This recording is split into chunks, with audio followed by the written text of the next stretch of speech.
শোণিতপুৰ জিলাৰ অন্তৰ্গত ঢেকিয়াজুলি ৰাজচক্ৰ এলেকাৰ আলিহিঙা পথাৰত অনুষ্ঠিত হোৱা উত্তৰ পূৰ্বাঞ্চল ইজতেমালৈ আহি লখিমপুৰৰ এগৰাকী লোক নিৰুদ্দেশ হয়। ঢেকিয়াজুলিত আজি এই কথা সদৰি কৰিলে নিৰুদ্দিষ্ট লোকজনৰ পুত্ৰ সলিম উদ্দিনে।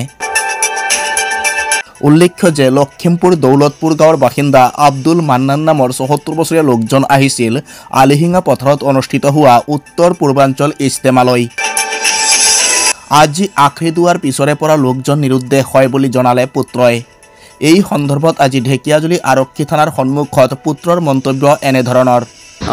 আসসালামু আলাইকুম। মানে ঘটনাটো এইটো হ'ল, মোৰ দেউতা মানে লখিমপুৰৰ পৰা আহিছিলে ইয়াতে ইজতেমালৈ। লখিমপুৰ আপোনাৰ নাপচীয়া সমষ্টি, গাঁও হ'ল দৌলতপুৰ, আপোনাৰ পঞ্চায়ত হ'ল আপোনাৰ সোণাপুৰ, আৰু বিপুৰীয়া থানা হ'ল। তো ইয়াত আহিছিলে ইজতেমাত যোৱাকালি আপোনাৰ ৰাতি 12টা বজাত আহি মোৰ ঘৰত থাকিছিলে। থকাৰ পিছত আজি দুৱা হোৱাৰ পিছত মোৰ দেউতা মানে নিখোজ হৈ আছে। এতিয়ালৈকে মানে বিচাৰি আমি পোৱা নাই। যদি কোনোবা ভুল বছৰত যদি আপোনালোকৰ কাৰোবাৰ গাড়ী যদি উঠি গুচি গ'ল বা ক'তবা যদি আছে, তেতিয়াহ'লে আপোনালোকে মই 2টা নম্বৰ দি আছোঁ, এইটো নম্বৰত আপোনালোকে যোগাযোগ কৰি আমালোকক জনাই দিব, আৰু য'ত আছে আপোনালোকে খবৰটো দিলে আমি তাৰ পৰা গৈ কিনি আনিম।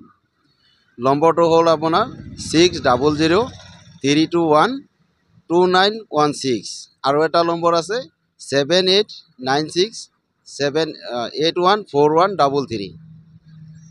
তো ইমানটো আপোনালোকক মানে আব্দুল মন্নান, বয়স আপোনাৰ 74 আছে।